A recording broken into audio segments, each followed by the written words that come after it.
When I was 26, my dad said something at our family reunion that destroyed me.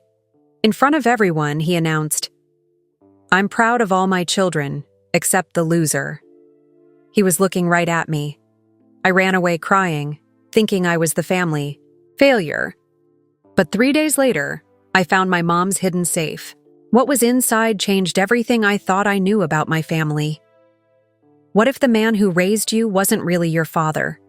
And what if that discovery led you to find a family that would love you more than you ever imagined? I'm Kira, and this is how being called a loser became the best thing that ever happened to me. I'm telling you this story because sometimes the worst moments in our lives lead to the most incredible discoveries. My name is Kira, and I was 26 when my dad said those words that would change everything forever. The Henderson family reunion was buzzing with excitement at Grandma Mabel's old farmhouse, the same farmhouse where we'd gathered every summer since I was little, with its creaky wooden floors and the smell of fresh apple pie drifting from the kitchen.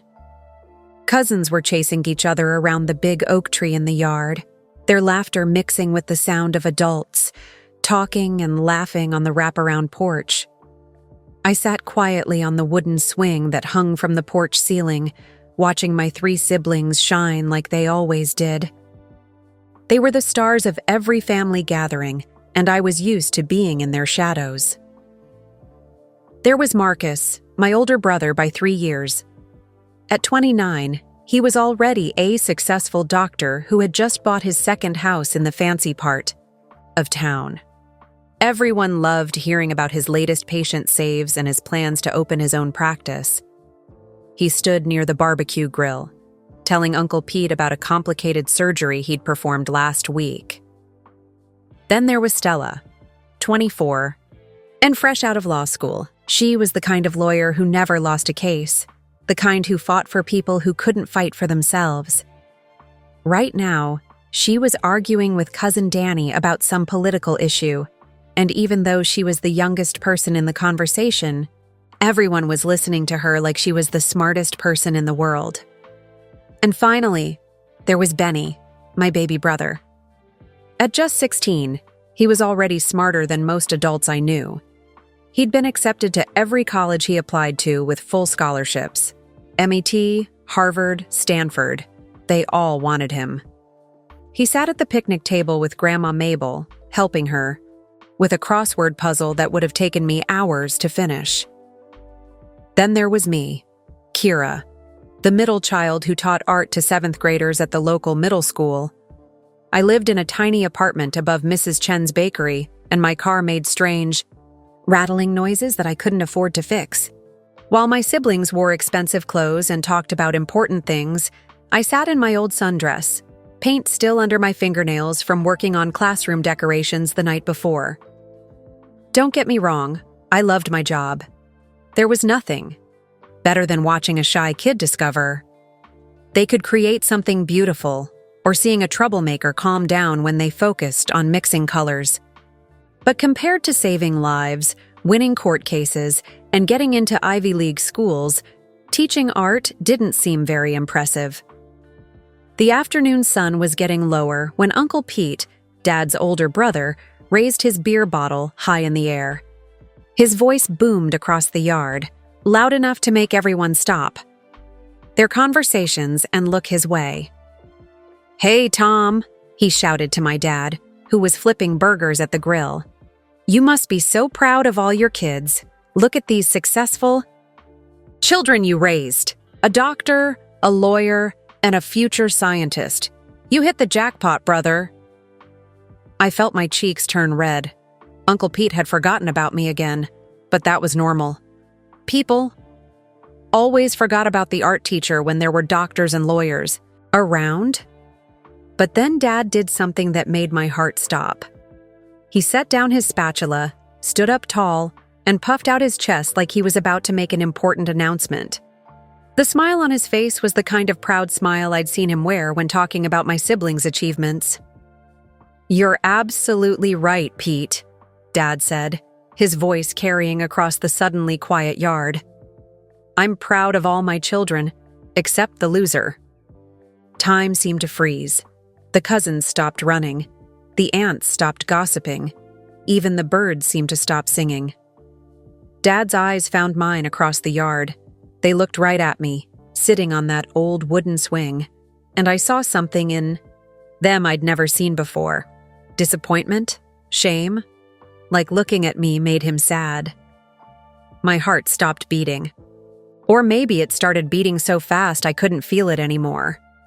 All I knew was that every person at that reunion, every cousin, aunt, uncle, and family friend, was now looking between Dad and me, understanding exactly who the loser was. The coup. Burger spatula slipped from Dad's hand and clattered on the ground, but he didn't pick it up. He just stood there, looking at me like I was something broken that he couldn't fix. I don't remember standing up from the swing.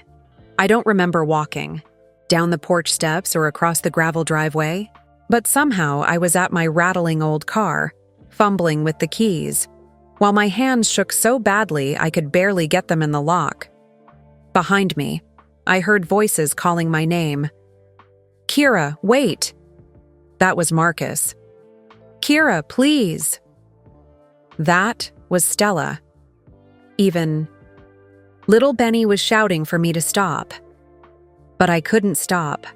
I couldn't turn around and face all those staring eyes. I couldn't look at Dad again and see that disappointed expression. I couldn't stay in a place where the man who raised me had just called me a loser in front of our entire family. I got the car started and backed out of the driveway fast, gravel spraying behind me. In my rearview mirror, I could see people gathered on the porch, watching me leave.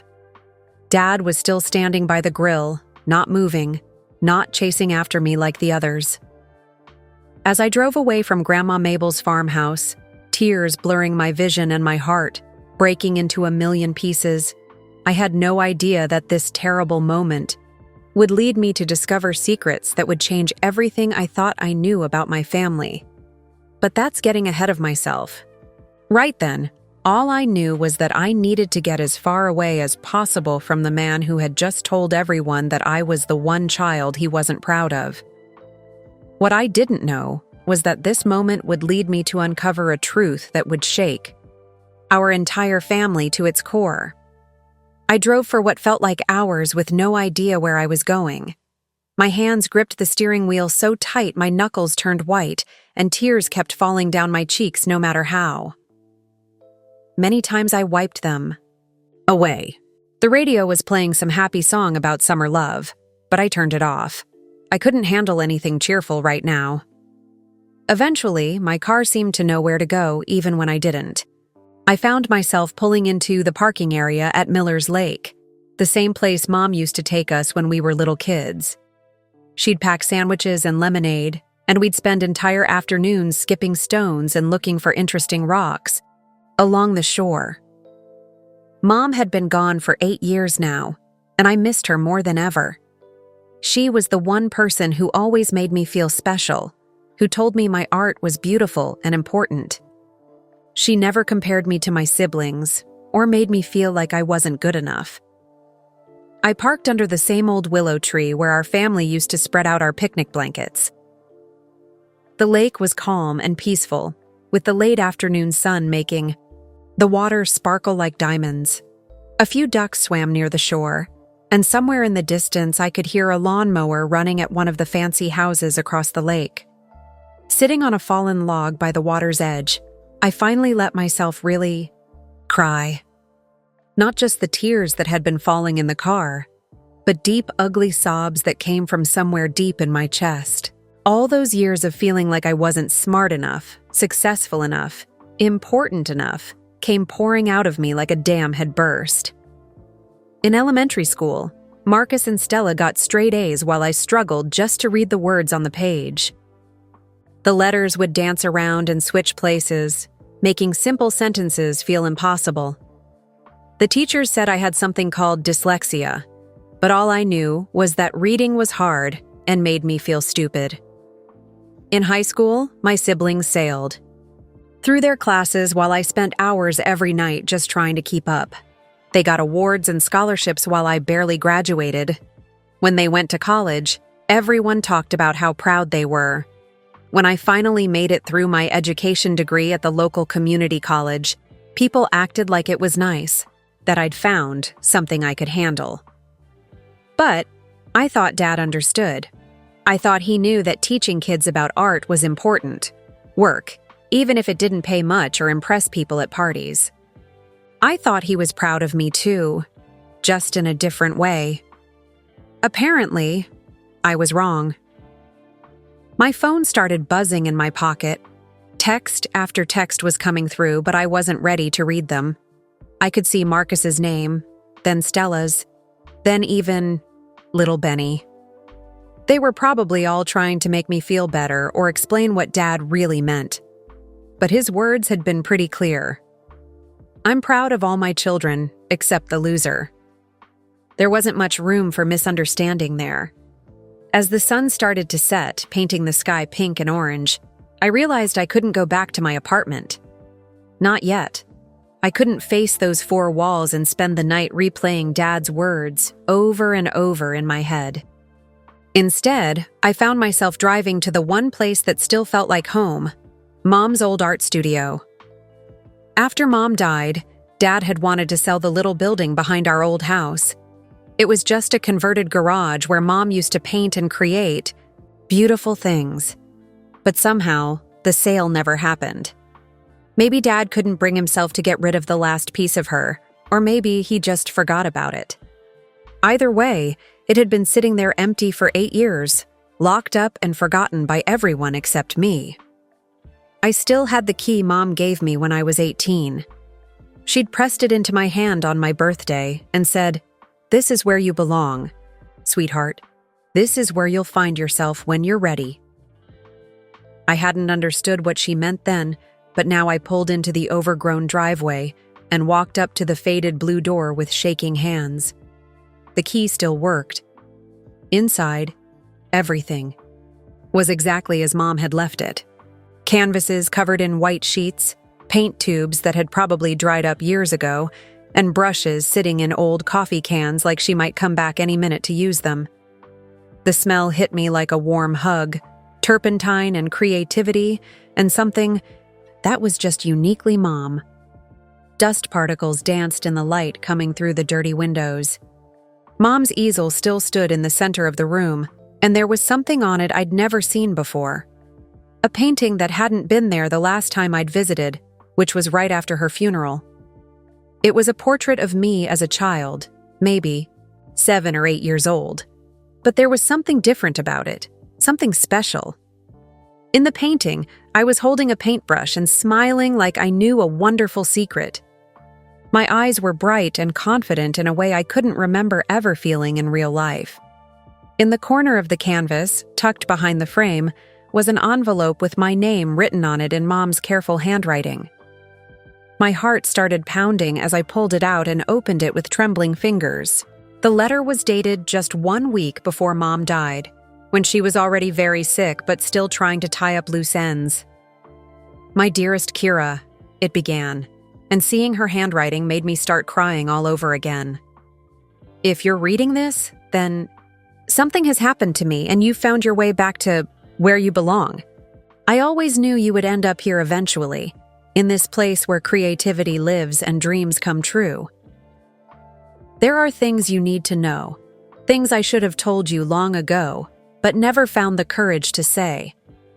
You are different from your siblings, my darling girl, but not in the ways you think. You are special in ways that go deeper than grades or careers or what other people think of as success. Look behind the painting of the sunflowers on the east wall. What you find there will explain everything about why you're different from Marcus, Stella, and Benny. It will explain why your father..." The letter ended there, unfinished. Mom had run out of time. I looked across the studio and found the sunflower painting she'd mentioned. It was one of her favorites. Bright yellow flowers reaching toward a painted sun. With my heart hammering in my chest, I carefully moved it aside. Behind it was a small safe built into the wall, painted the same color as the rest of the room so it was almost invisible. I'd never noticed it before in all the times I'd been in this studio. What secret was so important that Mom had hidden it away? What had she wanted to tell me about why I was different from my siblings? And why hadn't she finished that sentence about Dad? I stared at the safe's combination lock, my mind racing. What numbers would Mom have used? What was important enough to her that she'd use it as the combination to her most precious secrets? As I stood there in the fading light of the studio, surrounded by Mom's art and the smell of old paint, I had no idea that whatever was in that safe would change everything I thought I knew about myself and my family. But I was about to find out. The safe was old and painted to match the wall, with a combination lock that looked like it hadn't been touched in years. I tried Mom's birthday first, or 0322 to 67.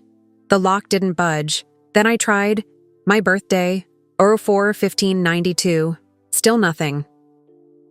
I sat on Mom's old paint-splattered stool and stared at the metal box, trying to think like her.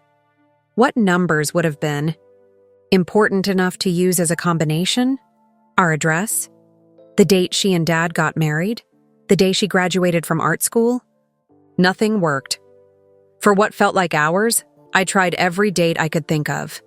Dad's birthday, Marcus's birthday, Stella's, Benny's. The day we moved to our house on Maple Street. The day she opened her first art show at the community center. Even the day our old dog Rusty died, because she had cried for a week afterward. The lock stayed stubbornly closed. I was getting frustrated and my eyes were tired from crying. Maybe this was a sign that I wasn't supposed to know whatever Mom had hidden away. Maybe some secrets were meant to stay buried. But then I remembered something from when I was very little. Mom used to tell me a bedtime story about a magical number. She'd tuck me in and whisper about a special day that changed her life forever. A day when something wonderful happened that made her the happiest she'd ever been. I always thought it was just a made-up story, something sweet to help me fall asleep. But what if it wasn't? What if that magical day was real? In the story, the magical number was always the same, 4/15/92, April 15th, 1992. But that was my birthday, and I'd already tried that. Unless... Wait. What if the magical day wasn't the day I was born, but the day Mom found out she was going to have me? I tried a different combination, going back 3 months from my birthday. 01/15/92. January 15th, 1992. The safe clicked open. My hands were shaking so badly I could barely pull the heavy door. Inside were manila folders, old photographs, and several letters tied with a faded pink ribbon. But the first thing I saw made my legs give out completely, and I had to sit down hard on the dusty floor. It was a birth certificate. My birth certificate. But it wasn't the one I'd seen before when I needed it for my driver's license and college applications. This one was different. Under Father, where I expected to see Thomas Henderson, there was a different name entirely. James Mitchell. I stared at the paper until the words started to blur. James Mitchell. I'd never heard that name before in my entire life. Who was James Mitchell? And why was his name on my birth certificate instead of Dad's? With trembling hands, I reached for the photographs. They showed Mom when she was young, probably around 25. She was with a man I didn't recognize, tall and thin with dark hair like mine, green eyes like mine, and hands that looked like they belonged to an artist. In some pictures, Mom was clearly pregnant, glowing as she held her round belly. They looked so happy together, so in love. In one photo, the man was painting a mural on a brick wall while Mom watched, smiling. In another, they were sitting by a lake, maybe even Miller's Lake, with their arms around each other. But I'd never seen this man before. Not in any family photos, not at any family gatherings, nowhere. I found the letters tied with the pink ribbon. The first one was in Mom's handwriting, but it was much longer than the unfinished note I'd found earlier. Kira, my brave, beautiful girl, it began. By now you've discovered the truth that I've been too scared to tell you for 26 years. James Mitchell is your biological father. I had to stop reading and take several deep breaths. My biological father? But Dad was my father. Tom Henderson was the man who raised me, who taught me to ride a bike, who came to my school plays even when I only had tiny parts. The letter continued. James was the love of my life, an artist like you, full of dreams and creativity and kindness. We met at an art gallery downtown when I was 24. He was hanging his paintings in his first real show, and I was just someone who loved art and happened to wander in. We fell in love so fast it scared both of us. He was everything I'd ever dreamed of, gentle but passionate, creative but practical, someone who saw beauty in everything around him. We talked about getting married, about having children, about opening an art school together where kids could learn that creativity was just as important as any other subject. 3 months before you were born, we were planning our wedding. James had bought a ring and was going to propose on Christmas Day. He wanted you to be part of the proposal, somehow, even though you weren't born yet. But 2 weeks before Christmas, James was driving home from work when another car ran a red light. The accident killed him instantly. I dropped the letter and covered my mouth with both hands. My biological father had died before. I was even born. He'd never gotten to meet me, never gotten to hold me, never gotten to teach me about art the way I taught my students. But there was more. I picked up the letter again, needing to know the whole truth. I was devastated and alone, 25 years old and pregnant with no family nearby to help me. That's when Tom Henderson stepped in. He was a friend, someone I knew from work who had always been kind to me. When he heard what happened to James, he offered to help. Tom said he would marry me and raise you as his own child. He said you needed a father and I needed a partner, and that he cared enough about both of us to make it work. I thought it was the answer to my prayers. I thought you deserved to have a dad, even if he wasn't your biological one. But Tom never truly accepted you, sweetheart. He tried to love you like he loved Marcus, Stella, and Benny, but you reminded him every single day that you weren't really his. Every time he looked at you, he saw James's face, James's creativity, James's gentle spirit. That's why he's always been harder on you, why nothing you do ever seems good enough. It's not your fault, my darling.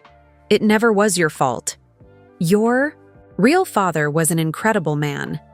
He painted murals that brought entire neighborhoods together. He taught art classes for free to kids whose families couldn't afford lessons.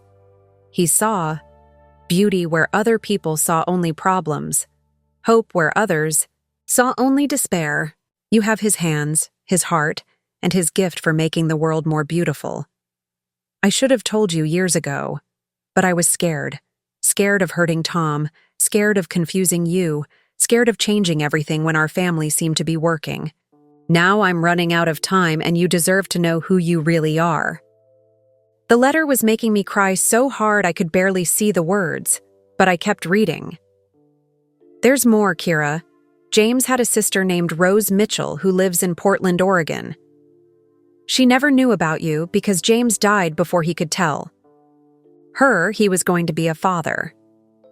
But she deserves to know she has a niece, and you deserve to know you have an aunt who will love you for exactly who you are. I'm sorry I kept this from you for so long. I'm sorry for the pain it's caused, but I hope knowing so, the truth will finally help you understand that you were never the problem.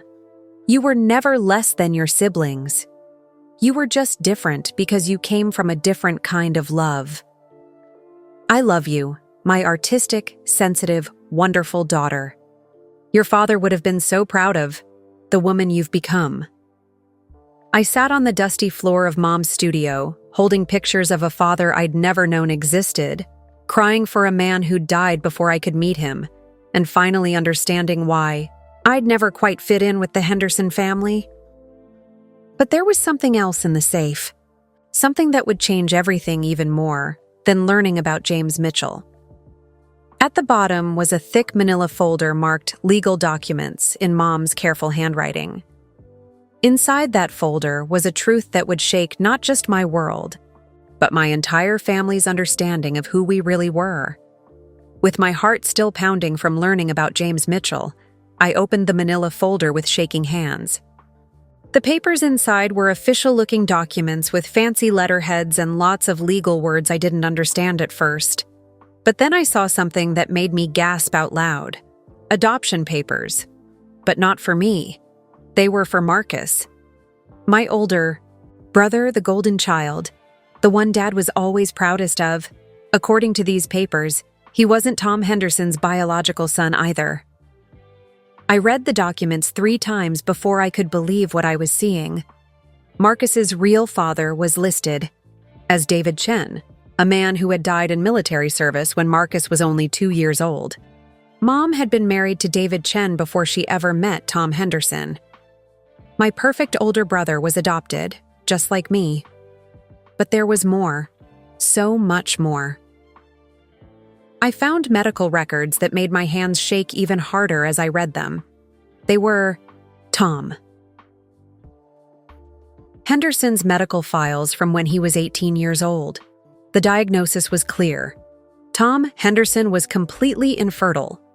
He had known since he was a teenager that he would never be able to have biological children of his own. That meant every single one of us, Marcus, me, Stella, and Benny, we couldn't possibly be Tom's biological children. I kept digging through the papers, and sure enough, I found birth certificates for all of us. Real birth certificates that had been hidden away for years.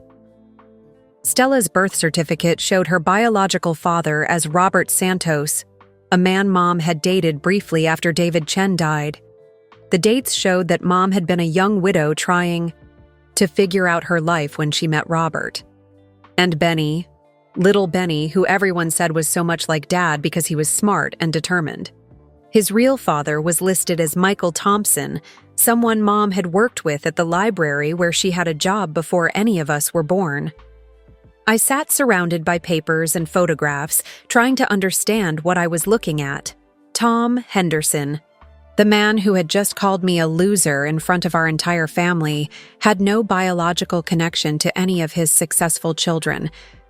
Every single one of us came from other relationships, other loves, other lives that Mom had lived before she settled down with Tom. But why? Why had Tom agreed to raise 4 children who weren't his? And why did he seem to resent only me when none of us were actually related to him? I found the answer in a letter Tom had written to Mom. It was dated just after Benny was born, which meant I would have been about 10 years old when he wrote it. "Linda," it began, and Tom's handwriting was angry and sharp, like he'd been pressing the pen too hard against the paper. "I can't keep pretending this is easy. 4 children now, and not one of them is mine. I thought I could handle it when it was just Marcus, and then when Kira came along, I told myself I could love her like my own. But every day I see their real fathers in their faces, and it's like a knife in my heart. Marcus has David's determination and strength. I watch him play soccer and see a military man's discipline in every move he makes. Kira has James's artistic soul and that dreamy way of looking at the world like everything is beautiful. Stella has Robert's fire and passion.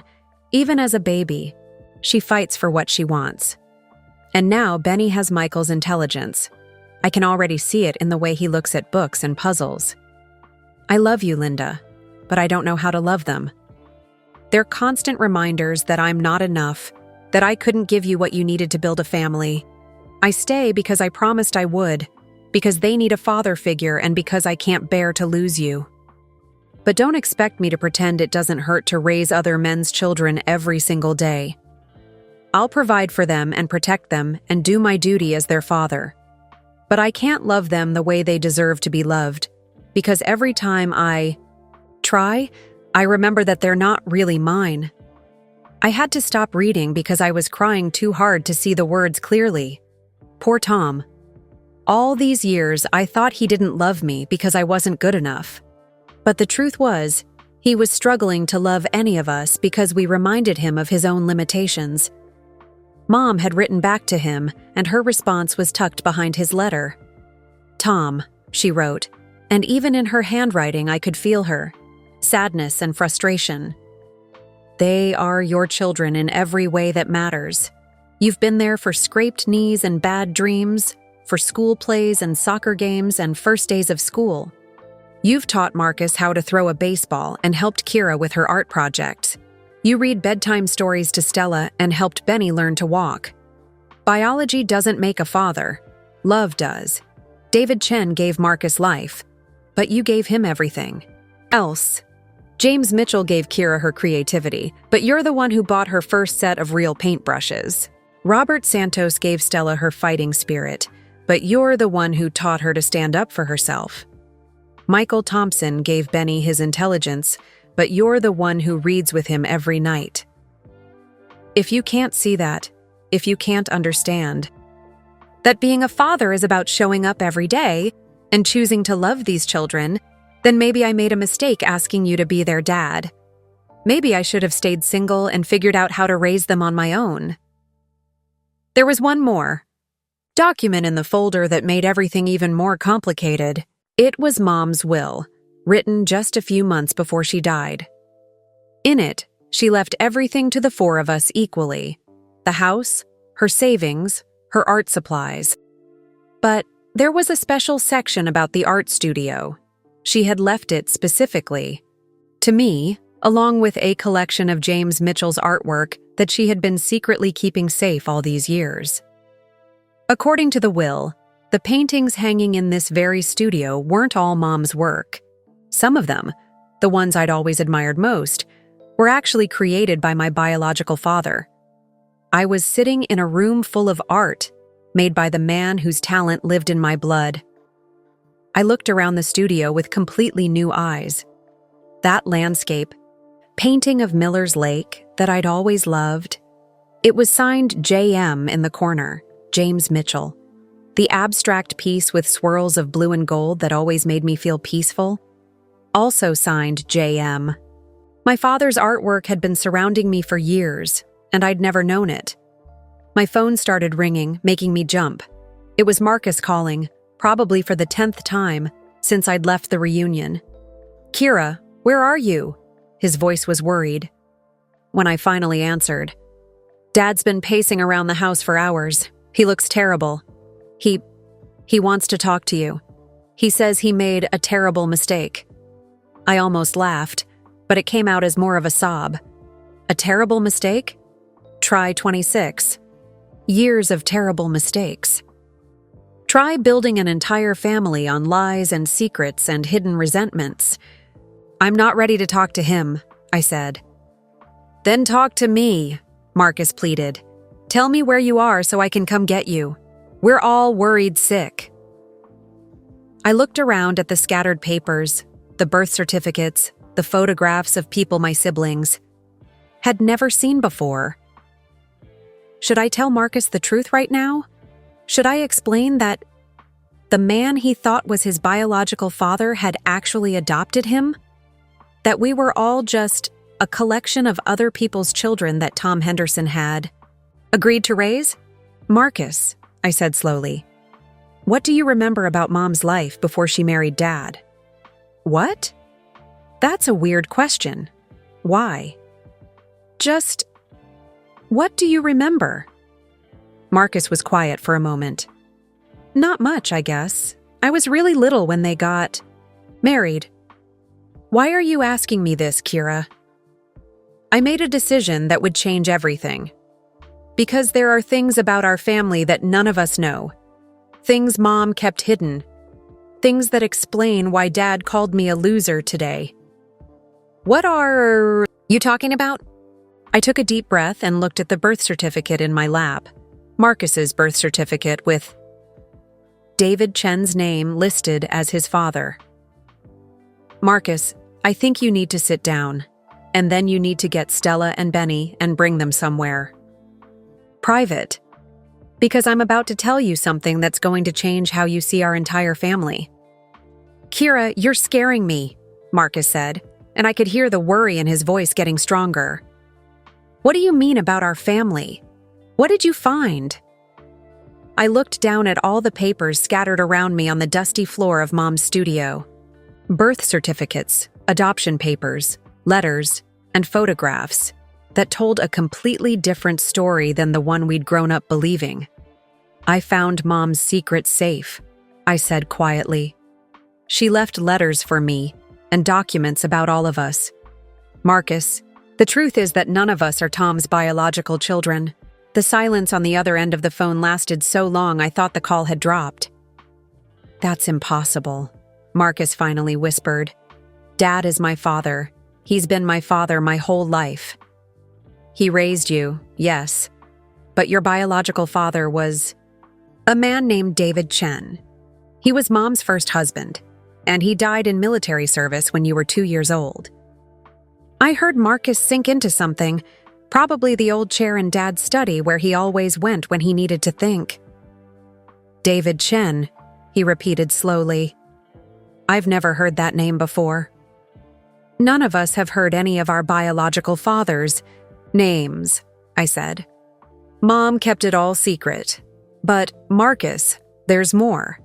Tom Henderson is infertile. He's known since he was 18 that he could never have biological children. That means all 4 of us came from different relationships. Mom had, before she married him? All 4 of us? Marcus's voice cracked. Stella and Benny too? Yes, we all have different biological fathers. Marcus was quiet for a long time. I could hear him breathing heavily, trying to process what I was telling him. That explains so much, he finally said. Why we're all so different from each other. Why we each seem to be good at completely different things. Why Dad always seemed to struggle with loving us equally, I finished for him. Oh God, Kira, if this is true, then what he said to you today. It wasn't about you not being good enough. It was about his own pain and insecurity. I know, I said, wiping away fresh tears. I found letters he wrote to Mom. He's been struggling for 26 years to love children who remind him every day that he couldn't give Mom the family she wanted. Marcus was crying now. I could hear it in his voice. Where are you? I need to see these papers. We all need to see them. I told him about Mom's studio and gave him directions. While I waited for my siblings to arrive, I decided to make another phone call, one that scared me even more than telling Marcus the truth. I found the phone number in Mom's address book, tucked between the pages of one of her art magazines. Rose Mitchell, Portland, Oregon. My hands were shaking as I dialed. What do you say to someone you've never met? How do you tell a stranger that you're the niece she never knew she had? Hello? The voice that answered was warm but cautious, with a slight roughness that reminded me of my own voice when I first woke up in the morning. Hi, is this Rose Mitchell? Yes, who's calling? I took the deepest breath of my life. My name is Kira Henderson, but I think I might be your niece. Your brother James was my father. The silence that followed was so complete I thought she might have fainted. Hello? I said. Are you still there? Oh my God, she whispered, and I could hear her starting to cry. Oh my God, James had a daughter? But how? When? He died in 1992, and I never knew he... My mother was Linda Henderson. They were together before he died, but she never told anyone about me. I just found out myself today. Rose started sobbing, and it was the kind of crying that comes from 33 years of grief, mixed with sudden, impossible joy. I have a niece, she kept saying through her tears. I have family. Kira, I've been alone for so long. James was my only family, and when he died, I've spent 33 years wondering what might have been, never knowing he left behind something so precious. We talked for almost an hour. Rose told me about my father, how he could make anyone laugh with his silly jokes, how he painted murals for free in poor neighborhoods because he believed art should be available to everyone, how he dreamed of opening a school where kids could learn that creativity was just as important as math and science. "You sound just like him," she said through tears. "The way you talk about teaching art to children, that's exactly what he wanted to do. He would have been so proud of you." Rose lived alone in Portland, had never married, and had no children of her own. She was an artist, too, running a small gallery downtown. She had kept all of James's artwork, hoping someday she'd find the right place to display it properly. "I want to meet you," she said. "I want to show you his paintings, tell you all his stories. You're the miracle I never dared to hope for." Just as I was finishing my call with Rose, I heard cars pulling into the driveway outside the studio. Through the dusty window, I could see Marcus's car and Stella's right behind it. They'd brought Benny with them. "Rose, I have to go," I said. "My siblings are here, and I need to tell them the truth too." "Of course, sweetheart. But Kira, don't forget that you have family who will love you for exactly who you are. Your father's family, my family. You're not alone." After I hung up, I quickly gathered all the papers and photographs into neat piles. In a few minutes, I was going. To watch my siblings' entire understanding of their identities crumble and rebuild. Marcus knocked on the studio door, and I let them all in. Stella looked worried and confused. Benny, at 16, just looked curious about why we were meeting in this old building he'd probably forgotten existed. "Okay, Kira," Marcus said, looking around at Mom's art supplies and covered canvases. "We're here. Now tell us what's going on." I handed him his birth certificate first. "Read the part about your father." Marcus took the paper and his eyes went wide. "David Chen? Who is David Chen?" "Your biological father," I said gently. "Mom's first husband. He died in military service when you were 2. Stella grabbed the paper from Marcus's hands. "This has to be fake. This has to be some kind of mistake." "It's not," I said, handing her own birth certificate. "Here's yours. Your biological father was Robert Santos." Stella's face went white as she read her own document. Benny was staring at both of them.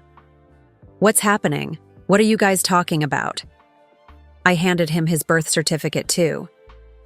"Your biological father was Michael Thompson. Benny, Mom worked with him at the library."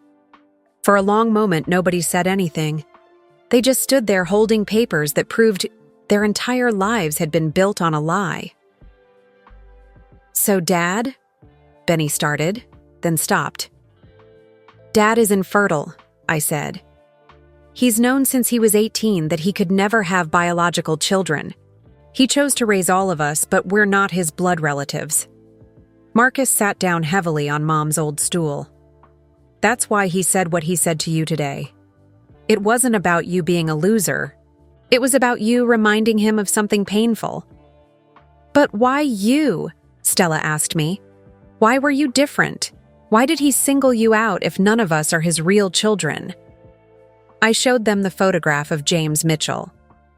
"Because I look like my biological father. And because my father was an artist, like me, every time Dad looked at me, he saw the man Mom really loved before he died."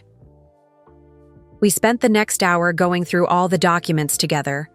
I told them about my phone call with Rose, about learning that some of the paintings in this very studio were created by my biological father. "So what now?" Benny asked finally. "Do we go home and pretend we never found out? Do we confront Dad? Do we try to find our other biological families?" Marcus looked at all of us. "I think we need to talk to Dad. He needs to know that we know." "Are you sure?" I asked. "This is going to destroy him. He spent 26 years keeping this secret." "Maybe, Stella said, and her lawyer mind was already working. Or maybe it'll finally free him. Maybe he's been carrying this guilt for so long that the truth will actually help. I thought about Tom pacing around the house, looking terrible according to Marcus. Maybe my siblings were right. Maybe it was time for our family to stop living with secrets. Okay, I said, but I want to drive to Portland first. I want to meet Rose and learn about my father before I face Tom again. I need to understand who I really am before I can figure out how to move forward. Marcus nodded. We'll cover for you with Dad. Tell him you need some time, but that you'll be back. And then? I asked. Then we'll have the most honest conversation our family has ever had. The drive to Portland took 6 hours, but it felt like traveling through time itself. With each mile that passed under my rattling car's tires, I left behind the person I thought I was and moved toward discovering who I was really meant to be. I had called Rose the night before to tell her I was coming. She had cried again and told me she'd been cooking all day, trying to prepare foods that James used to love.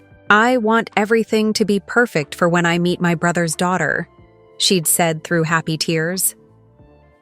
Rose Mitchell lived in a cozy house in the Alberta Arts District of Portland, surrounded by galleries, coffee shops, and murals painted on brick walls. When I parked outside her house, I could see why James had loved this area. Art was everywhere. In the colorful flowers spilling out of window boxes, in the sculptures tucked into tiny front yards, in the way the houses were painted, in blues and greens and warm yellows. When Rose opened her front door, I gasped.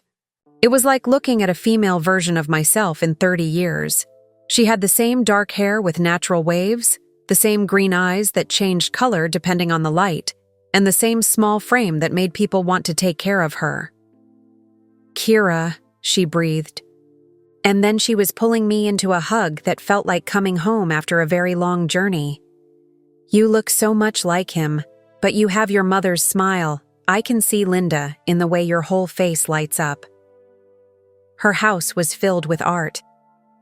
Paintings covered every wall, sculptures sat on every surface, and light streamed through large windows that made everything glow. It was exactly the kind of home I'd always dreamed of having but never thought I could afford on a teacher's salary. I have so much to show you, Rose said, leading me inside with her arms still around my shoulders. I've been saving James's things for 33 years, not knowing why. Now I know. I was saving them for you. She led me to a room at the back of the house and opened the door to reveal something that took my breath away. The walls were covered with paintings, vibrant murals, detailed portraits, abstract pieces that seemed to capture pure emotion in color and form. In the center of the room was an easel with a canvas on it, and even from across the room I could see it was unfinished. This was his last piece, Rose said softly, walking over to the easel. He was working on it the day he died. It's called Dreams of Tomorrow. The painting showed a little girl with dark hair standing in a field of sunflowers, reaching toward a bright blue sky filled with puffy white clouds. Even though it wasn't finished, I could see the joy and hope in every brushstroke. He painted this for you, Rose continued, her voice thick with emotion. Your mother told him she was pregnant just 1 week before the accident. He was so excited about becoming a father. He said he was going to teach you everything about art, about seeing beauty in the ordinary world, about using creativity to make people happy. I reached out to touch the canvas gently, feeling a connection to this man I'd never met, but who had given me everything that truly mattered. The painting felt warm under my fingers, like it still held some of his love. Rose spent the afternoon showing me photo albums I'd never seen. James as a little boy, sitting on the front steps with paint on his clothes because he'd been drawing with sidewalk chalk. James in high school, winning first place in a statewide art contest. James in college, looking serious as he worked on a sculpture. And then James with my mother, both of them young and glowing with happiness. He was going to propose to her, Rose told me as we looked at pictures of them together. He had bought a ring and everything. He was planning to ask her to marry him right after you were born. He wanted you to be there for the proposal, even as a tiny baby. He thought it would be perfect, asking the woman he loved to marry him, while holding the child they'd created together.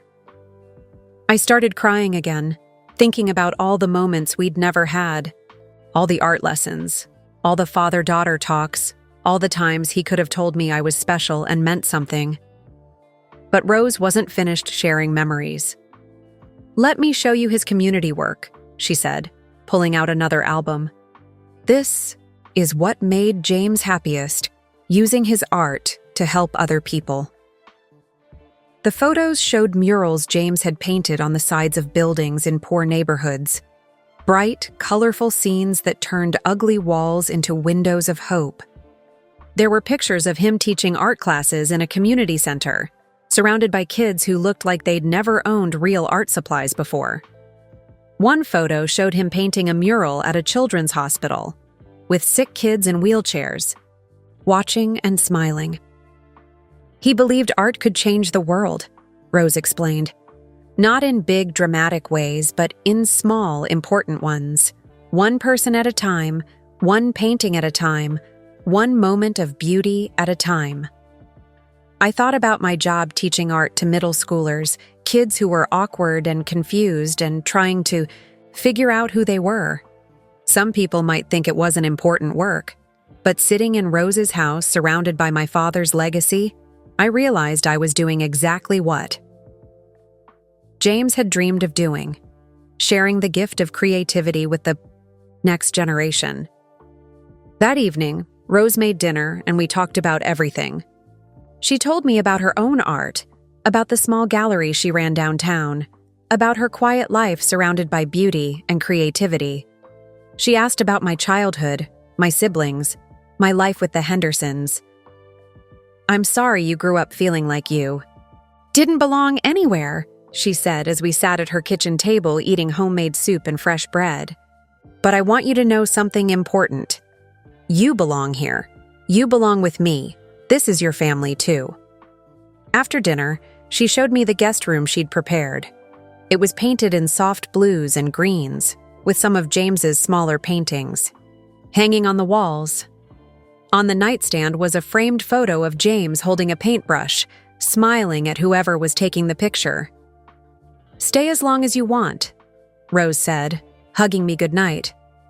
"I have 33 years of love to catch up on, and I want to hear every story about your life." That night, I couldn't sleep. I walked around Rose's house in my pajamas, looking at my father's paintings by moonlight. For the first time in my entire life, I understood where my creativity came from. I understood why I saw colors differently than other people, why I could look at a blank canvas and see possibilities instead of emptiness, why teaching art felt like breathing to me. But I also thought about the Hendersons. Despite everything that had happened, despite all the secrets and lies, they were still my family in the ways that mattered. Marcus, Stella, and Benny didn't know the truth about their own biological fathers yet.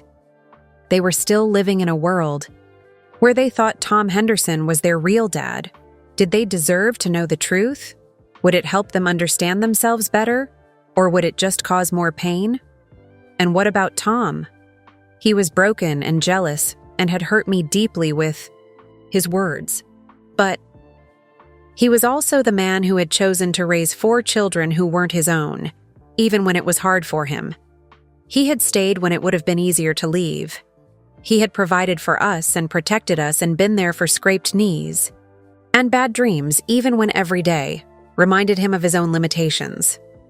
I thought about my students at school. Some of them came from perfect families with 2 loving parents. Others came from broken homes with divorce and fighting and people who didn't know how to love properly.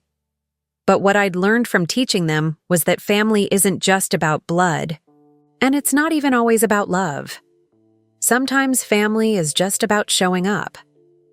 Sometimes it's about choosing to stay and do your best, even when your best isn't perfect. Tom Henderson had showed up for 26 years. He wasn't perfect, and he'd hurt me, but he had been there. Rose had been alone for 33 years, not knowing she had a niece who needed her love and wisdom. My biological father, James, had died before he could show up at all. But his love was still here in every painting, every story Rose told me, every dream he'd had for the daughter he would never meet. Maybe family wasn't about choosing just one. Maybe it was about accepting all the complicated, messy, beautiful pieces that make up a life. My phone buzzed with a text message from Stella. "Kira, I don't know what Dad said to you at the reunion, but we all want you to come home.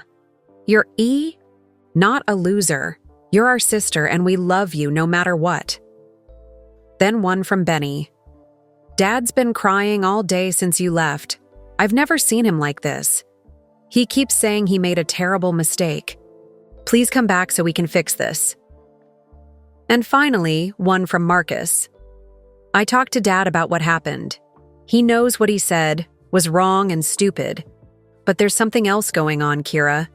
He's been acting strange since you left, like he's scared of something. Like he knows we're going to find out about more than just his mean words. Can we talk?" I showed the messages to Rose as we sat in her living room drinking tea before bed. "You have to go back," she said gently, reading over the texts. "At least to get closure, to tell them the truth about what you discovered, to decide what kind of family you want to have going forward." "But I just found you," I said. "I just found this place where I understand who I am." Rose smiled and took my hands in hers. "Sweetheart, this will always be here. I will always be here. But those people raised you, and they love you in their own complicated way. You need to finish that story before you can start your new one." She was right, and I knew it. I had to go back to face Tom and my siblings. But this time, I was going back as Kira Mitchell Henderson, daughter of an artist, niece to a woman who understood me, and sister to people who needed to learn the truth about their own stories. This time, I wasn't going back as the family loser. I was going back as someone who finally knew exactly who she was. I drove back to our hometown with a box full of my father's paintings in my back seat and Rose's phone number saved in my contacts.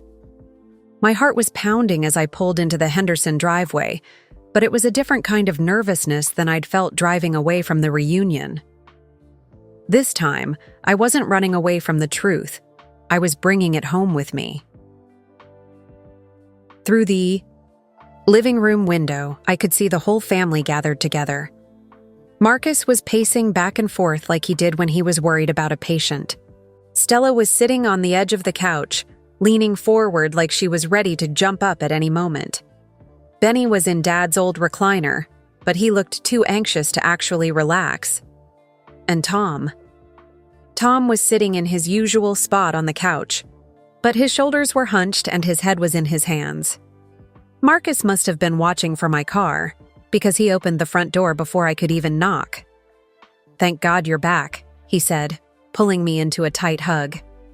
"We've all been worried sick. And Dad. Dad's been different since you left. Scared, almost. What happened in Portland?" I hugged him back, breathing in the familiar smell of his cologne that reminded me of childhood and safety. "I met Rose. I learned about James Mitchell. I saw his paintings and heard his stories." "And?" Marcus asked, searching my face. "And I finally understand who I am," I said simply. "But more importantly, I understand what we all need to do as a family." Inside the living room, everyone jumped up when they saw me. Stella rushed over and wrapped her arms around me without saying a word. Even Benny, who usually wasn't much of a hugger, came over and squeezed my shoulder. "Kira!" Benny said, and his voice cracked a little. "I'm so sorry about what Dad said at the reunion. It was horrible and mean and not true." Stella nodded, her eyes bright with unshed tears. We were all shocked when he said that. None of us understood where it came from. Tom looked up at me from the couch, and I was startled by how much older he looked. It had only been 3 days since the reunion, but his face was gray and tired, like he hadn't been sleeping or eating properly. "You came back," he said quietly, and his voice was rough, like he'd been crying. "I came back to tell everyone the truth," I said, setting down the box of paintings. "All of you deserve to know who you really are." I saw Tom's face go completely white. He knew what was coming. "What are you talking about?" Stella asked, looking between Tom and me with her lawyer instincts kicking in. I took a deep breath. This was the moment that would change everything for my family, just like it had changed everything for me. "I found Mom's letters," I said, "and documents, birth certificates, the truth about all of our biological fathers." The room went so quiet I could hear the old grandfather clock in the hallway ticking. "I'll start with my story," I said, pulling out the photograph of James Mitchell. My real father was James Mitchell, an artist who died in a car accident before I was born. Mom was pregnant and alone, and Tom offered to marry her and raise me as his own. Stella's hand flew to her mouth. "Wait, what do you mean your real father?" "I mean Tom Henderson is not my biological father." I looked at Marcus. "And he's not yours either. Your biological father was David Chen, Mom's first husband who died in military service when you were 2 years old." Marcus sat down heavily, in the nearest chair. "That's impossible. Dad raised me. He taught me to throw a baseball.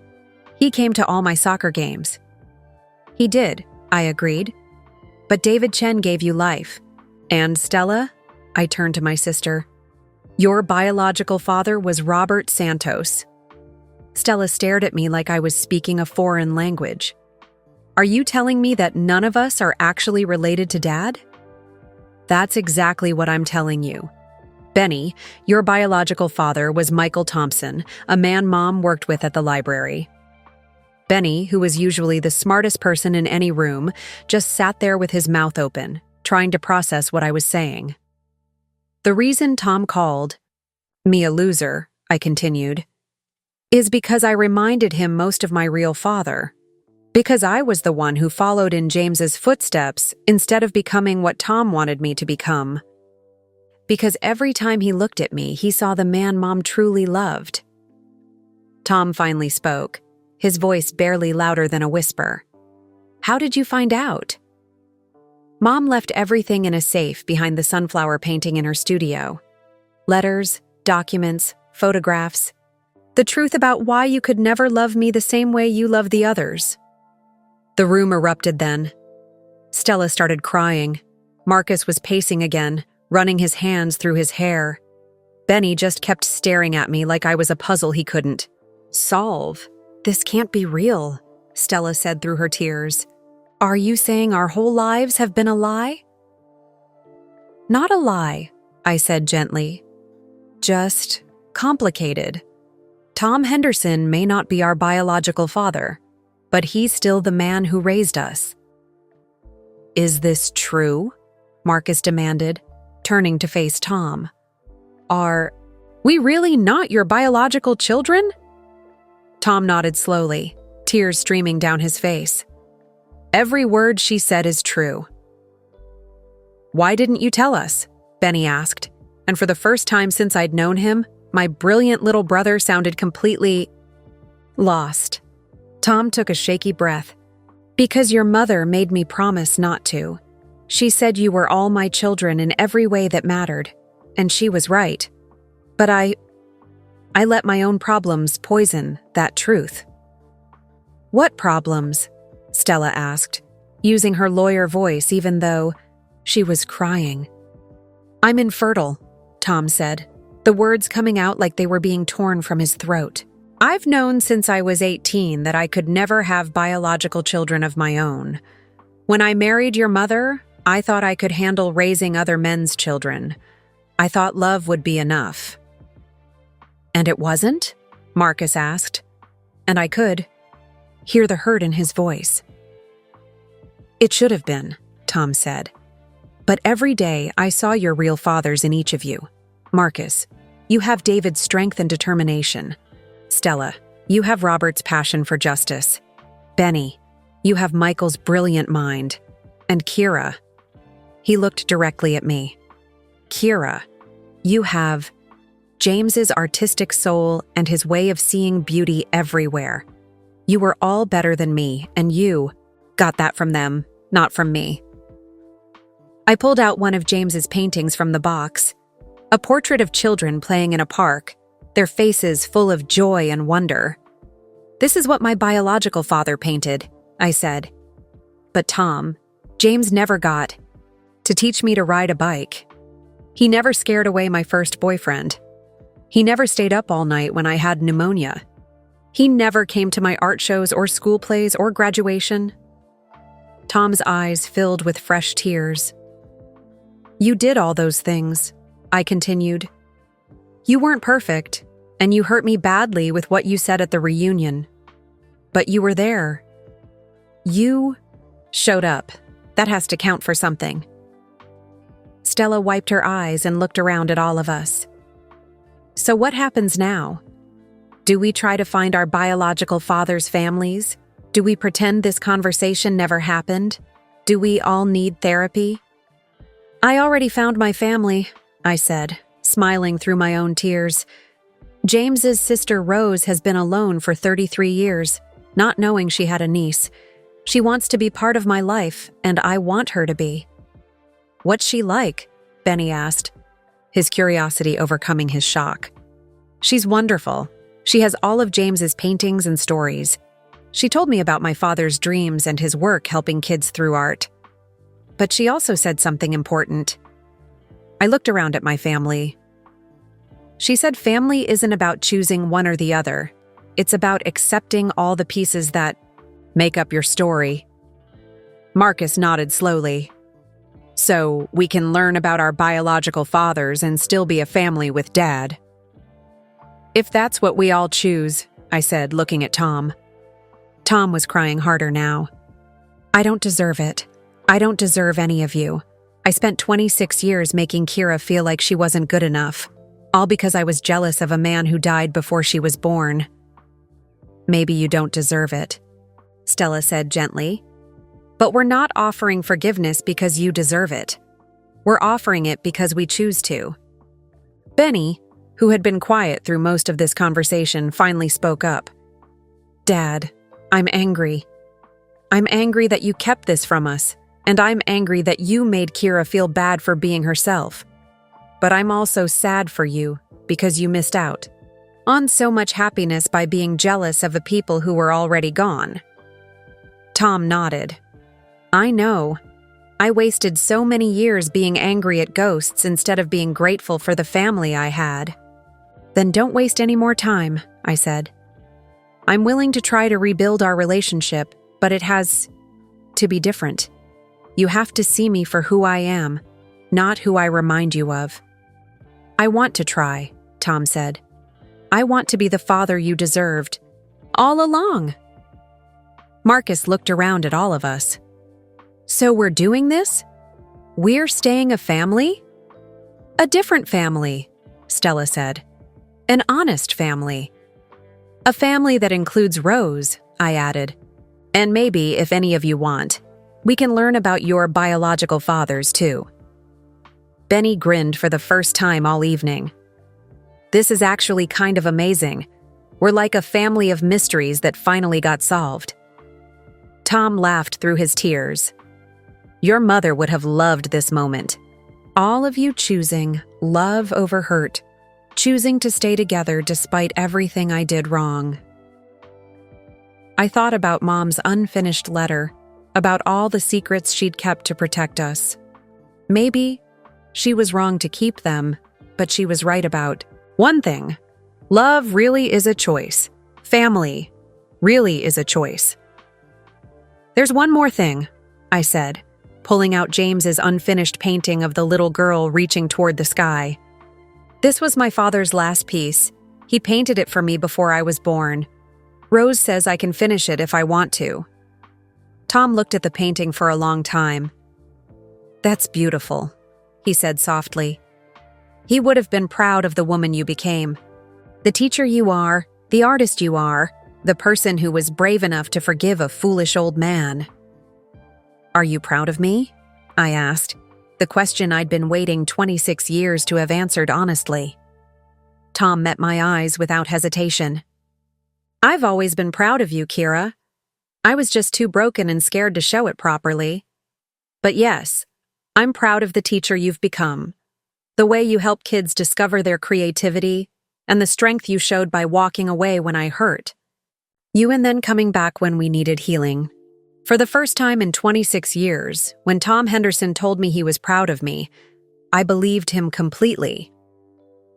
6 months later, our family looked completely different than it ever had before, but somehow it felt more real and honest than anything we'd experienced in 26 years.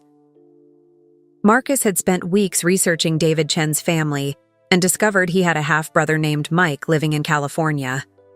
They'd started video chatting every Sunday morning, and Marcus was planning to fly out for a visit next month. Mike was a firefighter who looked remarkably like Marcus, and they both shared the same quiet strength and desire to help people. It's weird, Marcus told me one afternoon as we sat in Mom's old studio, which Tom had officially given to me. I always wondered where I got my need to save people. Now I know. David Chen was a combat medic who died trying to help wounded soldiers. It's in my blood. Stella had tracked down information about Robert Santos and learned he'd been a civil rights lawyer who fought for immigrants and poor families. His sister Maria still lived in our town and had been absolutely thrilled to discover she had a niece. They met for coffee every Tuesday, and Maria shared stories about Robert's passion for justice that made Stella cry happy tears. He would have been so proud of you, Maria had told Stella during their first meeting. You fight for people the same way he did. It's like his spirit lives on in you. Benny had been the most excited about his discovery. Michael Thompson had been a brilliant mathematician who died young in a car accident. But his parents, Benny's biological grandparents, were still alive and living in the next state over. When Benny called them, they cried for an hour straight before inviting him to spend his winter break with them. They send me math puzzles every week, Benny told us, grinning as he showed off a package that had arrived that morning. And they're already talking about helping me apply to the same college where Michael studied. They said they never thought they'd get to see their son's mind work again, but they see it in me. And Rose had become the aunt I'd always dreamed of having. She drove down to visit once a month, staying in the guest room Tom had fixed up especially for her.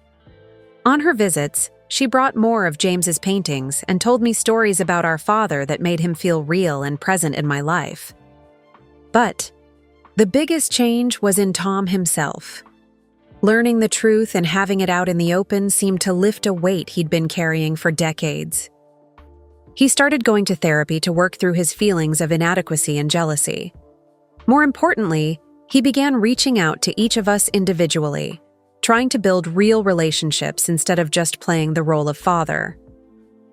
With Marcus, he started going to baseball games, something they'd never done together before, even though Marcus had played sports all through school. I was always too worried that you'd be better at understanding the game than me, Tom admitted. Now I realize that was stupid. You're supposed to be good at things. That's what makes me proud. With Stella, he began asking about her legal cases and really listening when she talked about fighting for justice. He even started volunteering at the courthouse, helping people fill out paperwork for small claims cases. Your father, Robert, would have approved, he told her, after his first day volunteering. With Benny, Tom finally stopped pretending he understood advanced mathematics and instead started admitting how impressed he was by his son's brilliant mind. I used to feel stupid when you'd try to explain your homework, Tom confessed. Now I just feel grateful that I get to watch genius in action. And with me, Tom started coming to my art shows. The first time he showed up at a student exhibition, At my school, I almost cried right there in the middle of the classroom. He walked around looking at every single piece of art my 7th graders had created, asking thoughtful questions and genuinely admiring their work. "This is incredible," he told me afterward, gesturing at the colorful paintings and sculptures covering every surface. "You're giving these kids what James would have given you, the chance to see that they're artists, that creativity matters, that they can make beautiful things." "You think so?" I asked. "I know so," Tom said firmly. "I was an idiot for not seeing it before, but you're doing the most important work any of us could do. You're teaching kids that they matter, that their ideas are worth expressing, that the world is more beautiful because they're in it." It wasn't perfect between us.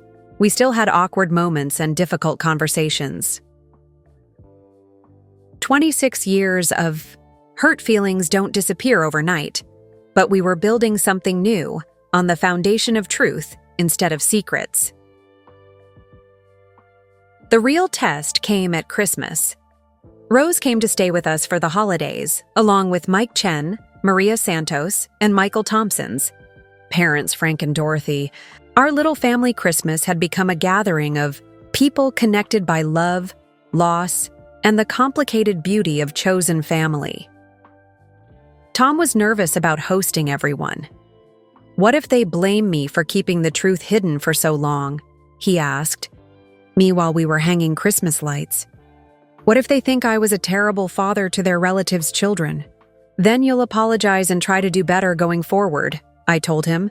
"That's all any of us can do." The evening turned out to be magical. Rose brought James's paintings to show everyone, including the one I'd been working on. Dreams of Tomorrow now showed the little girl with her hands full of stars, reaching even higher toward infinite possibilities. Mike told stories about David Chen's military service that made Marcus beam with pride. "He saved 12 soldiers before he died," Mike said. "The medics who worked with him said he never gave up on anyone, never stopped fighting to save lives." "Sound familiar?" he asked, Marcus with a grin. Maria shared photographs of Robert Santos in courtrooms, fighting for families who had nowhere else to turn. "He used to say that justice wasn't about winning," she told Stella. "It was about making sure everyone had someone in their corner. You do the same thing." Frank and Dorothy brought Michael's old journals and mathematical notebooks for Benny to read. "Your father was working on a theory about using mathematics to predict climate patterns," Frank explained. "Maybe you'll be the one to finish his work." And Tom? Tom listened to every story, asked questions about these men he'd spent years being jealous of, and slowly began to understand that our biological fathers weren't his competition. They were part of the legacy that made us who we were. "I wasted so much time being angry at people who were already gone," he told me while we were cleaning up after dinner. "These were good men who would have been good fathers. I should have honored that instead of resenting it." "You were human," I said, drying a plate and putting it away. "Flawed and human and trying your best with what you knew how to do." "Was I, though?" Tom asked. "Or was I just selfish and scared?" I thought about it for a moment. Maybe both. But Tom, look around. Look at what we built in together. Even with all the mistakes and hurt feelings. Marcus saves lives every day. Stella fights for people who can't fight for themselves. Benny is going to change the world with his mind. And I'm teaching kids that creativity and beauty matter.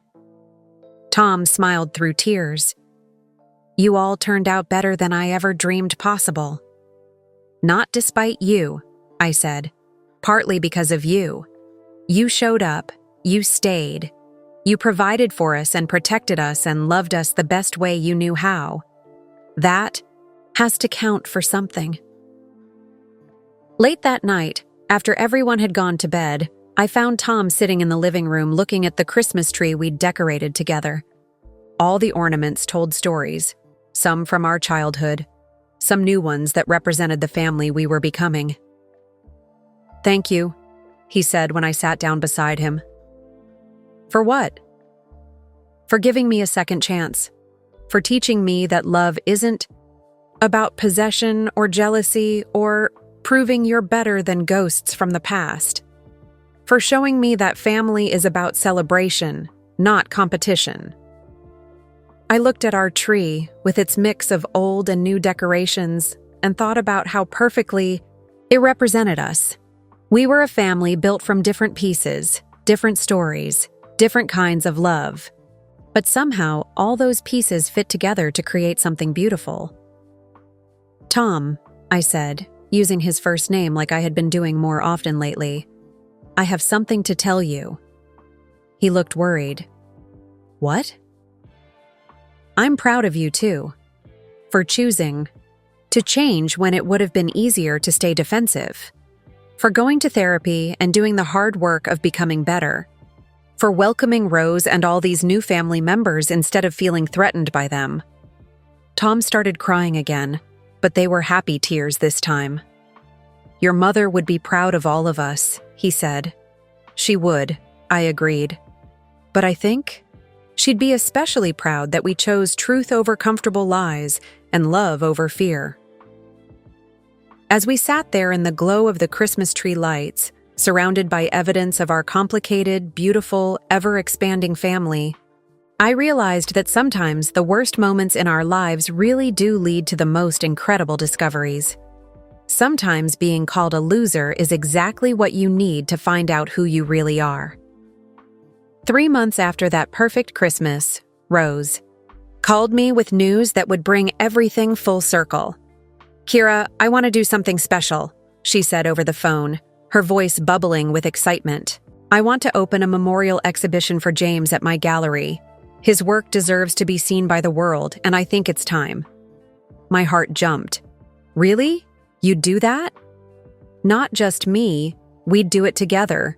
You could help me choose which pieces to display, write some of the descriptions, maybe even show the painting you finished.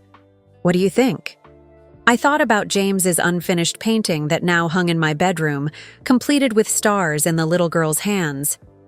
I think it's perfect. 3 weeks later, the entire Henderson family drove up to Portland for the James Mitchell Memorial exhibition at Rose's gallery.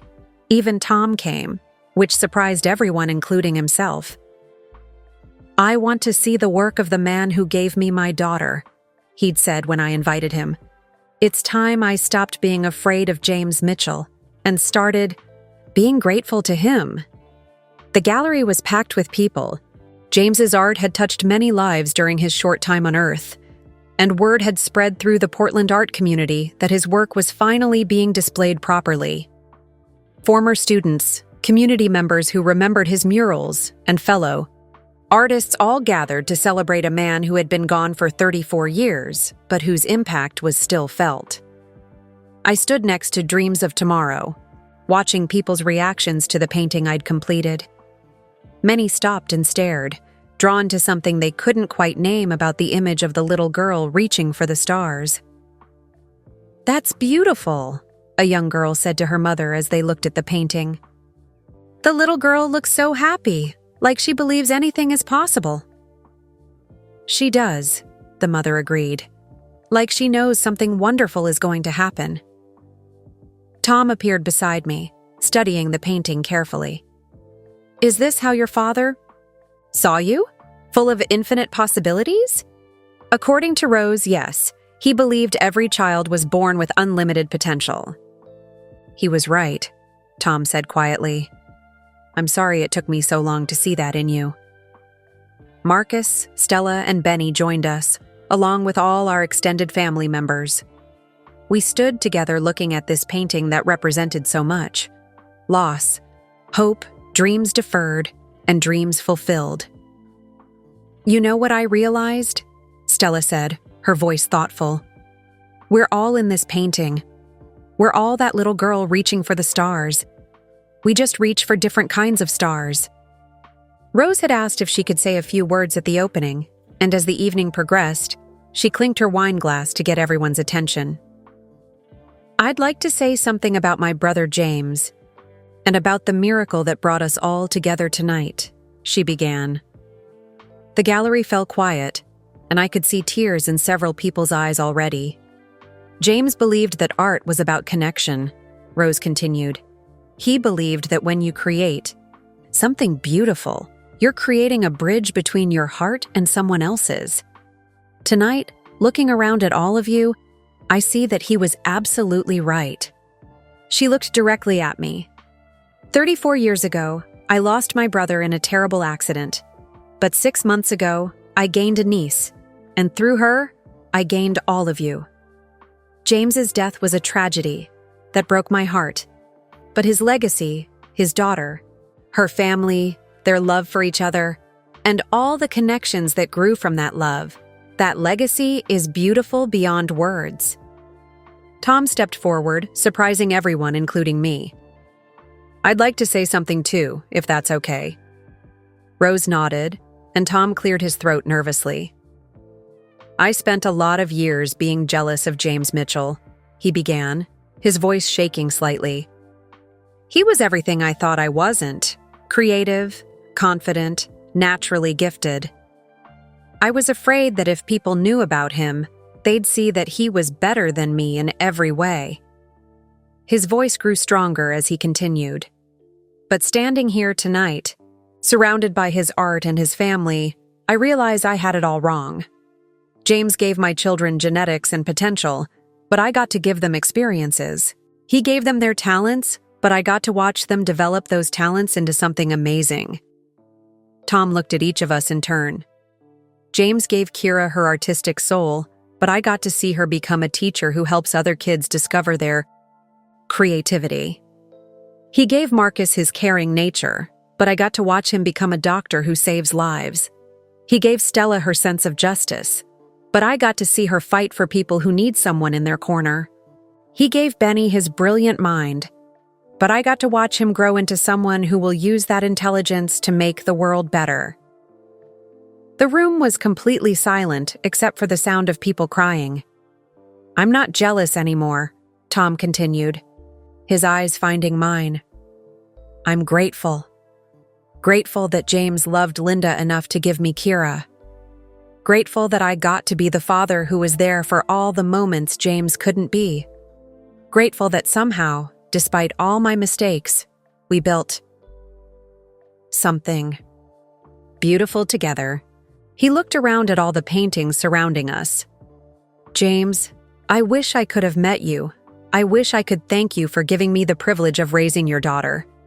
But since I can't, I'll just promise you this. I'll spend the rest of my life making sure she knows how proud you would have been of her. There wasn't a dry eye in the gallery. Even people who didn't know our story were moved by Tom's words. After the speeches, people wandered through the exhibition, and I found myself in conversations with people who had known my father. A former student told me about a mural he'd painted at her elementary school that inspired her to become an artist herself. A neighbor described how James had taught free art classes in his garage to kids whose families couldn't afford lessons. You're just like him, person after person told me. He would be so proud of what you've become. Near the end of the evening, a young man about my age approached me. He had familiar green eyes and dark hair, and something about his face made my heart skip a beat. "Excuse me, are you Kira Henderson?" he asked. "Yes. My name is Alex Mitchell. James was my father, too." I stared at him, the gallery spinning around me. "What?" "My mother was Sarah Collins.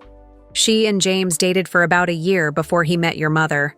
I was born 8 months after he died. My mom never told him about me because she found out she was pregnant after the accident." I couldn't speak. I had a half-brother. James Mitchell had 2 children, not just one. "I've been looking for James's family for years," Alex continued. "When I heard about this exhibition, I had to come. I never dreamed I'd find a sister." Rose overheard our conversation and came rushing over, her face lighting up with joy. "Another nephew," she whispered, pulling Alex into a hug. "James has 2 children. 2. The Henderson family gathered around us, and I watched them welcome Alex with the same immediate acceptance they'd shown Rose and all our other new family members. This family, that had started with secrets and lies, had become so good at expanding to include new people that it felt completely natural. "This is incredible," Alex said, looking around at all of us. "I've been alone my whole life thinking. I was the only piece of James Mitchell left in the world." "Not anymore," I said, taking his hand. "You have a sister now, and a very big, very complicated, very loving family." Alex was a music teacher at a high school in Seattle, and like me, he'd found his calling in helping kids discover their creative gifts. As we talked through the evening, I realized that both of James's children had ended up doing exactly what he'd dreamed of doing, sharing the gift of creativity with the next generation. As the gallery began to empty and people started saying their goodbyes, our expanded family, Hendersons, Mitchells, Chens, Santos, and Thompsons, stood together in front of James's paintings. "Look what one artist created," Rose said softly, her voice full of wonder. "Not just beautiful paintings, but a family that spans generations and brings together people who would never have met otherwise." Tom put his arm around my shoulders. "Your father was right about art creating connections. This whole family is his masterpiece." I looked around at all these people who loved me, who had chosen to be my family in different ways and for different reasons. A year ago, I had felt like I didn't belong anywhere. Now I belonged everywhere. The little girl in James's painting had been reaching for the stars, and somehow, impossibly, she had caught them all. 1 year after that devastating family reunion, the Hendersons were hosting another gathering. But this time, everything was different. This time, it was a celebration. The backyard at Grandma Mabel's old farmhouse was decorated with strings of twinkling lights and tables covered in Mom's favorite blue tablecloths. But instead of just the Henderson relatives who had been there, that terrible day, we had invited everyone who had become part of our story. Rose, Alex, Mike Chen, Maria Santos, Frank and Dorothy Thompson, and even some new friends we'd made through our journey of discovery. I stood on the same porch where I'd been sitting when Tom called me a loser, but now I was hanging my latest painting, a family portrait that included everyone who had become part of our story. It was complex and colorful, with faces arranged not by blood relation, but by the love that connected them all together. "That's beautiful, Kira," Alex said, joining me on the porch. Over the past year, my half-brother and I had become incredibly close. We talked every week, and he'd even driven down to visit my classroom to see how I taught art to middle schoolers. It's like looking at our whole story in one picture. "It's us," I said simply. "All of us. The family we were born into, the family we lost, and the family we chose to create." Marcus came out of the kitchen carrying his new baby daughter. He and his wife Jennifer had gotten married 6 months after we learned the truth about our family, and they'd decided to name their baby Emma Rose Chen Henderson.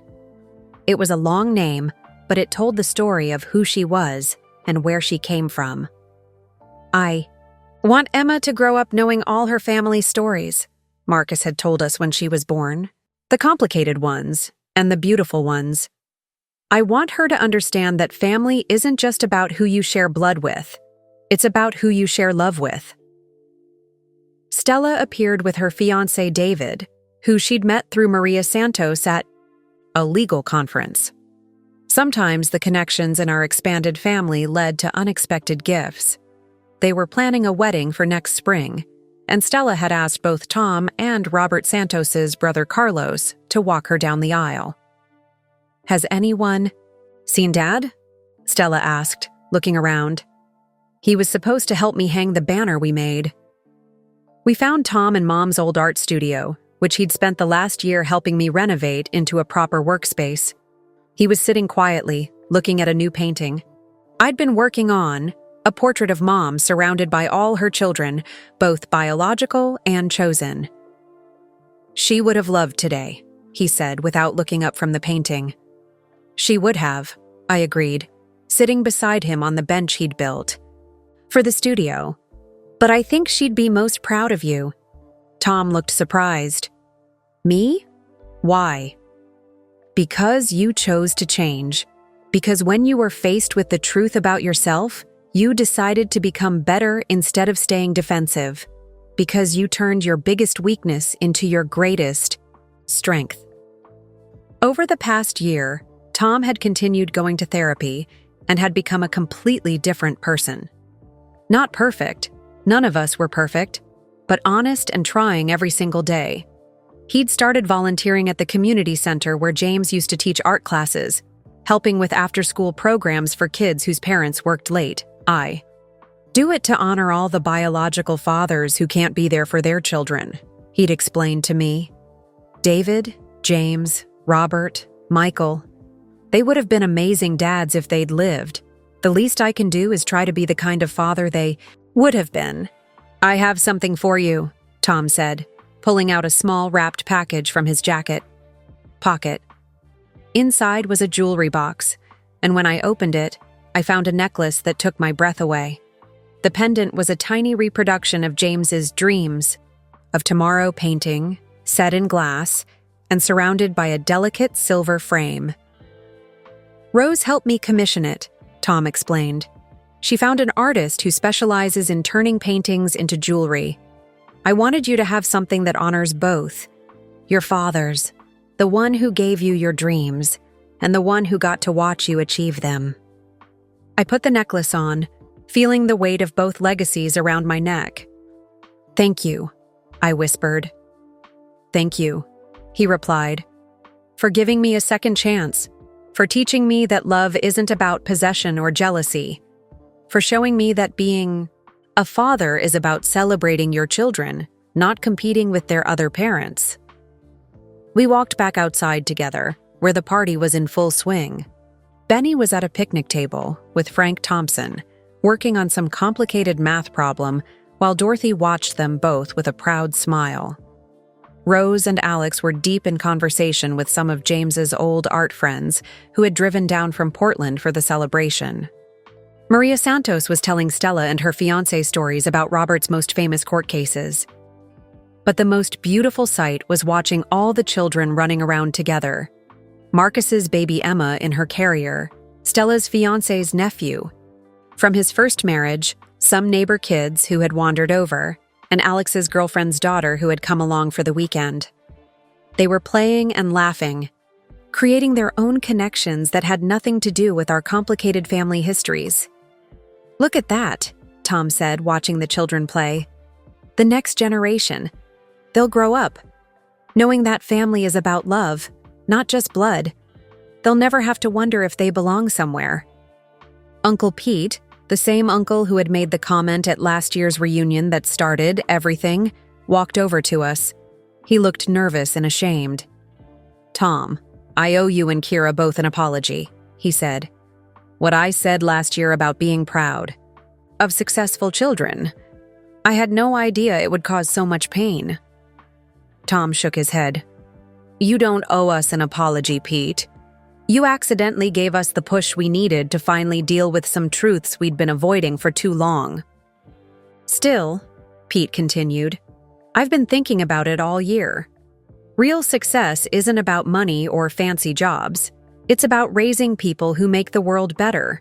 And looking around at this family, at all these people who love each other despite everything complicated about your story.